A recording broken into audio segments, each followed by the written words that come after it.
Pakistan stock market में कारोबार के आगाज पर तेजी। 100 इंडेक्स 809 पॉइंट इजाफे से 1,11,000 की सतह अबूर कर गया।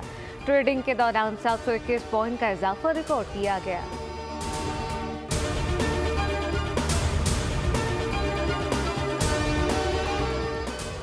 वज़ीर-ए-आज़म की ज़ेर सदारत वफाकी काबीना का इजलास आज होगा। बिजली की 8 निजी पैदावारी कंपनियों के टैरिफ रिव्यू की समरी पर गौर होगा। ज़रा के मुताबिक वफाकी काबीना टैरिफ रिव्यू का फैसला करेगी। काबीना इससे कबल 5 IPPs के साथ मुआहदों की मनसूखी की मंजूरी कर चुकी। वफाकी काबीना मदारिस बिल समेत मुल्क की सियासी माशी सूरत हाल पर गौर करेगी। कौमी असम्बली का इजलास भी आज शाम 5 बजे होगा। सदर मुमलिकत ने सेनेट का इजलास कल शाम 4:30 बजे तलब कर लिया।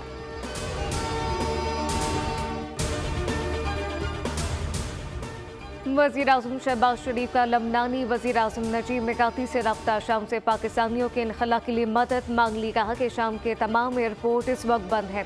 पाकिस्तानियों का शाम से इनखला लबनान के जरिए मुमकिन है।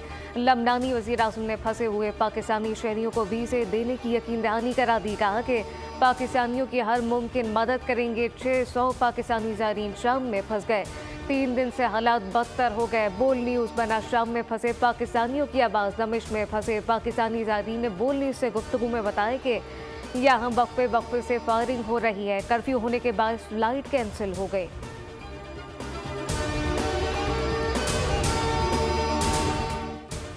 इस वक्त हुकूमत की कोई तजवीज़ कबूल नहीं। पार्लियामेंट बिल पास कर चुकी। हम जीत चुके। हुकूमत इस मामले को सियासी अखाड़ा ना बनाए। मौलाना फजलुर रहमान की प्रेस कॉन्फ्रेंस। कहा कि इजलास बुलाकर उलमा को तकसीम करने की कोशिश की गई। तमाम मामलात इत्तफाक़ राय से तय पाए। अब क्यों मुतनाज़ा बनाया जा रहा है? हम अपने मदारिस की आज़ादी की जंग लड़ रहे हैं। रियासत से तसादुम नहीं, मदारिस की रजिस्ट्रेशन चाहते हैं। मदारिस ने आपको तस्लीम किया, आप क्यों नहीं करते? मुझे पता है बेचारी को बिल पर दस्तखत करने से क्यों रोका गया। हुकूमत ने मदारिस की रजिस्ट्रेशन का मुसव्विदा GOI को दे दिया।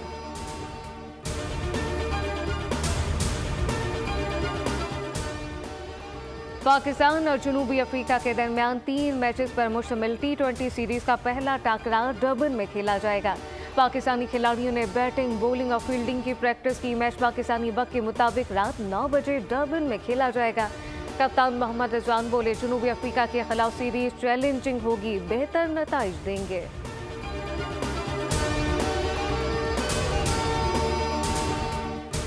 और कराची में सर्दी की शिद्दत बढ़ने लगी। सुबह सवेरे पारा 10 डिग्री तक गिर गया। सर्दी की मौजूदा लहर पूरे हफ्ते जारी रहने का इम्कान। मुल्क के बालाई इलाकों में शदीद ठंड के डेरे। पहाड़ी इलाकों में बर्फ की सफ़ेद चादर बिछ गई। मानसरा, शोगरान का खान, नारा, नीलम वैली और मलका कोसार मरी समेत गलियात में बर्फबारी से सर्दी की शिद्दत में इजाफा हो गया। चमन में शदीद सर्दी की लहर जारी। गलियात में पारा -6 सेंटीग्रेड रिकॉर्ड किया गया।